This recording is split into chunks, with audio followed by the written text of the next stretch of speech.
There's no way in hell Shohei Ohtani comes back to the Angels because you're already hearing that Mike Trout could be traded in the offseason. Yeah. If Mike Trout gets traded, what do they have? They have an old, overpaid Rendon. He's not the same player when he was with the Nationals, when he won a championship.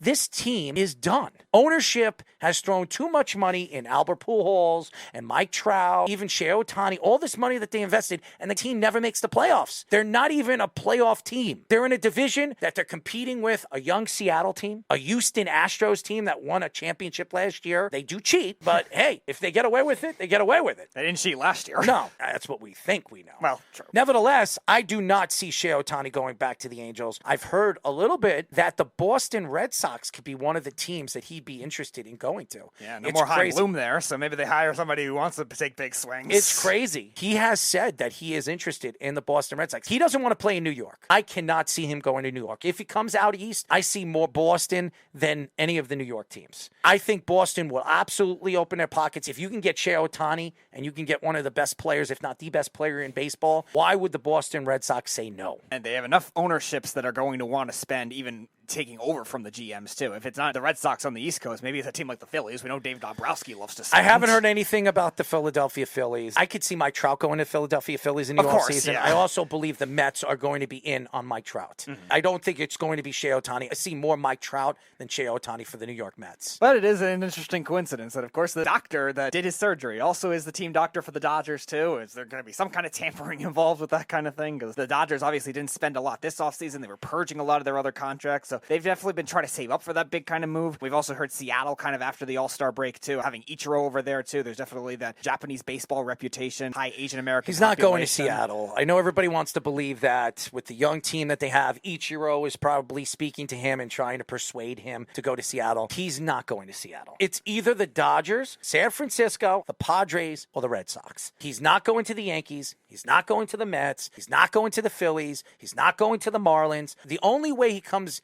to the East Coast is if the Boston Red Sox are into him and interested in him. It seems like he's interested in the Red Sox, in the organization, and what they're doing. I know Yankee fans don't want to hear this, and I'm one of those Yankee fans that don't want to see Shohei Ohtani 17 times a year, especially as a pitcher. I don't know if he's going to be the same pitcher. This is not the first time he's had problems with his UCL. This is the second time. I don't know what type of pitcher he's going to be when he comes back from that. The guy's still a power hitter. The guy could still hit. The guy's going to give you 40, 50 home runs a year. He's going to give you 120, 130 RBIs. He could be an outfielder if they really want him to be. I think he could do all of those things if it doesn't work out as a pitcher. But nevertheless, I do believe the Dodgers are the front runner to get him. Of course. I don't think it has anything to do when it comes to the doctors. It doesn't matter. All it has to do with money and location. If he likes that location and he likes that place, he's going to go there. And it's all about who's going to pay him the most. And I do not believe Uncle Stevie is going to give him $600 million. I know Met fans want to sit here and believe that. It's not going to happen. And also the confirmation now that he's definitely not going to pitch next year, too, is going to eliminate some markets, too. Absolutely. Now like the Yankees. The Yankees, the Mets, who definitely need pitching, too. Now, the Red Sox that you brought up are interesting because they definitely need pitching as well. Are they going to be able to say, all right, we'll have you pitch this year and we'll still pay you that kind of money? I think the Yankees are in love with Yamamoto. The Yankees have a lot of international money. Actually, I think the Yankees have the most international money. They're going to make a bid. I am sure the Red Sox are going to make a bid. The Mets are going to make a bid. I think the Yankees are more interested in him. He pitched a no-hitter this year, and his ERA is ridiculous over there in Japan. The last time we've seen an ERA and a whip in Japan like this was Ohtani. I do believe that this kid is going to be the talk. He's still very young. I think that's where the Yankees are going to put all their eggs in the basket. I think when you look at the pitching element of it, that it's not going to be available to them next year. That's why I think it gives an advantage still to the Dodgers, to the Giants. And I know you don't think the Mariners, but the Mariners' starting rotation is so good that they're not going to need him for that kind of thing too. But the Dodgers,